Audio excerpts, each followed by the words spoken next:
race motor untuk ke track day semua dah ready, dah siap. Race bike abang pun semua dah siap, timnya race bike semua dah siap.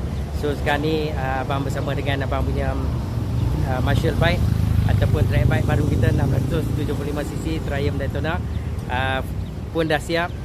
Kita update semua part, semua benda. Kita update barulah. Antara yang kita buat adalah fork oil, minyak fork kita tukar.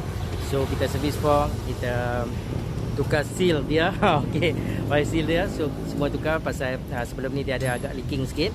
So selain pada tu kita ada buat flushing dalam enjin, buang minyak enjin lama dan masukkan minyak enjin baru. So kali ni minyak enjin kita menggunakan minyak enjin fully synthetic daripada Pagelo, dan juga kita menggunakan radiator coolant daripada Pagelo juga. So mostly semua minyak daripada Pagelo.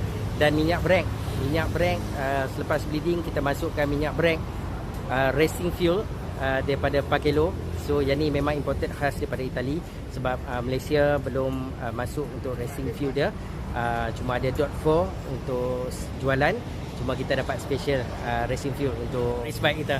So selain pada tu tayar menjadi pilihan abang adalah kali ni Pedelec S22 sebab S22 baru masuk pasaran Malaysia. So tak ramai lagi orang yang guna. So abang ambil peluang untuk test tayar S22. S22 memang dia punya bahagian tepi soft compound dia sangat melekat, macam R11 juga. Tapi apa pun abang akan cuba di track dulu. Abang nak tengok dia punya feedback. So selepas abang dapat feel dia punya feedback, abang akan share dengan korang macam mana tayar Pedelec S22 dia punya advantage di track dan dalam keadaan cuaca yang panas ataupun sebaliknya. So selain pada tu, rantai abang tukar kepada RX ring daripada RK. So rantai 525 kita tukar rantai baru.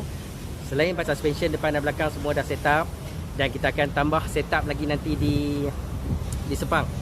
Di Sepang nanti kita akan tambah set up daripada K-Tech yang akan set up motor ni.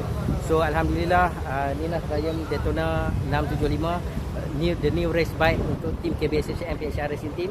So abang sangat bersyukur kerana sempat siap motor ni.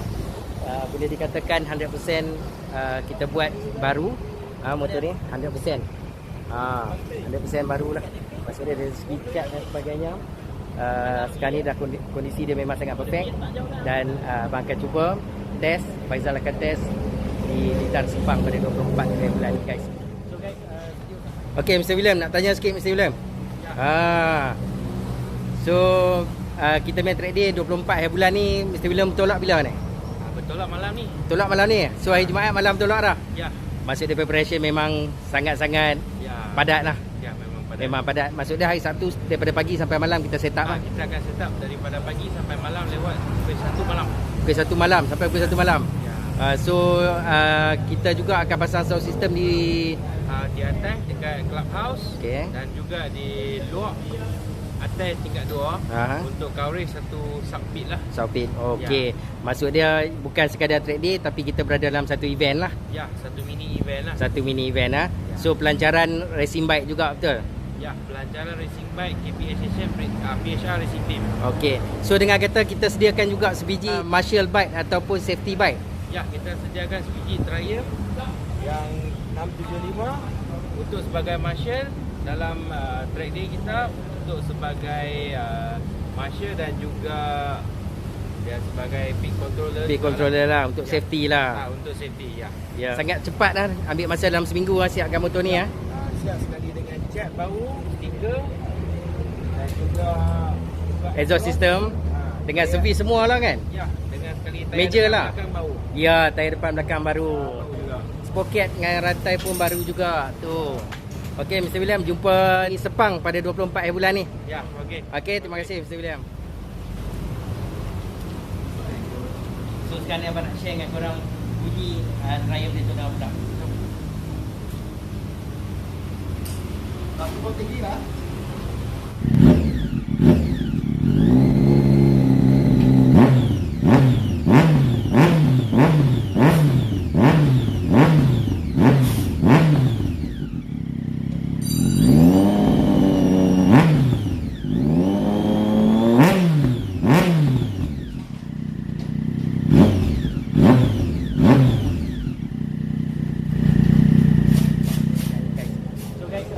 sampai kat sini saja tentang abang punya bike reveal race bike Daytona 675 kat korang. So jangan lupa seperti biasa, like, share dan subscribe Water Little Channel. Jumpa anda lagi di lain video. Bye guys.